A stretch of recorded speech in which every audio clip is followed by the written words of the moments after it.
Eerste wedstryd afgehandel en ek gesels hier met die kaptein Joshua, baie goeie wen, dit is teen Limpopo gewees, lekker om die eerste een agter die rug te kry, 'n goeie 10-5 wen gewees teen hulle. Ja, wil net baie dankie sê aan die Jesus wat vir ons gehelp het deur die game. Was 'n alrighterige game, nie so taffie, maar ook nie so liggie. Ja.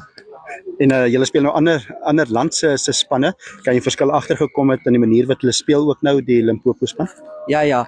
Namibia span is baie hardloop rugby. Hier is baie kontak rugby, so manne speel baie kliphard, ja. Ja, en sommer reg vir die volgende kon ons 'n bietjie loer toe die WP en die Pumas te mekaar gespeel het. Julle speel volgende teen daai twee spanne.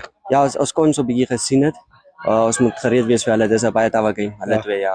Sommer lekker om kaptein te wees van jou land se span. Is 'n voorreg om daai trui oor die kop te trek. Ja, is 'n baie groot eer om kaptein van die land te wees en ek's baie trots op myself om dit te werk, ja.